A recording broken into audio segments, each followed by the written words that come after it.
मंत्री व्हायचे तर हे असणार निकष। नमस्कार, मी अक्षरा, लोकांच्या टीव्ही मध्ये आपले स्वागत आहे।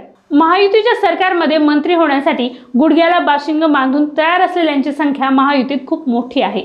अनेकांनी तर माध्यमांशी बोलूनही दाखवले आहे। आड बाजूने आपल्या नेत्याला काही जण सुचवतही आहे आणि दबावही वाढवत आहेत। पण कोणाला मंत्री करायचे आणि कोणाला नाही याचा निर्णय दिल्लीतून अमित शहाच घेणार असल्याचे स्पष्ट झाले आहे। महायुतीत मंत्री होताना त्यांचे काही निकष तपासण्यात येणार आहेत। यात ते परफेक्ट असतील तरच त्यांची वर्णी लागू शकते। तीनही पक्षांच्या नेत्यांच्या मनात असूनही शहा यांची परीक्षा पास झाल्याशिवाय मंत्रिपद मिळणार नाही अशी माहिती आता समोर आली आहे। भाजपच्या गोटातूनच समोर आलेल्या माहितीनुसार महायुतीच्या सरकारमध्ये सामील होण्यासाठी तीनही पक्षातून इच्छुकांची मोठी गर्दी आहे।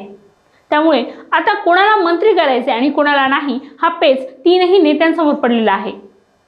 यातून केंद्रीय गृहमंत्री आणि भाजपचे ज्येष्ठ नेते अमित शहा यांनी पद्धतशीर मार्ग काढला असून ज्यांना मंत्री व्हायचे त्यांचे रिपोर्ट कार्ड मागवून घेतले आहे। यामध्ये लोकसभा निवडणुकीत त्या आमदारांनी महायुतीचे काम प्रामाणिकपणे केले होते का हे पाहण्यात येणार आहे। स्थानिक पातळीवर राजकीय कुरघोडी करत जर कोणी महायुतीच्या उमेदवाराला ऐनवेळी झटका दिला असेल तर त्याचा पत्ता कट होणार आहे। सर्वसामान्य लोकांशी त्या आमदारांची वागणूक कशी आहे हा दुसरा निकष असणार आहे। लोकांमध्ये मिळणारा आणि लोकांच्या कामाला प्राधान्य देणारा आमदारच मंत्री होऊ शकणार आहे।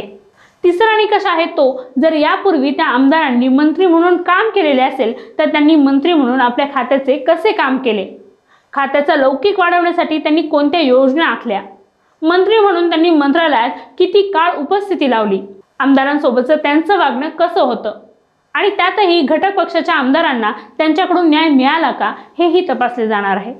आमदारांनी मिळालेल्या निधीचा विनियोग कसा केला आहे यावरही मंत्रिपद मिळणे अवलंबून आहे। एखाद्या आमदारामुळे महायुती अडचणीत आलेली असेल किंवा येण्याची शक्यता असेल तर अशा आमदारांची संधीही हुकणार आहे। तुम्हाला हा व्हिडिओ कसा वाटला आम्हाला कमेंट करून नक्की कळवा आणि आमच्या चॅनलला लाईक, शेअर आणि सबस्क्राईब करायला विसरू नका।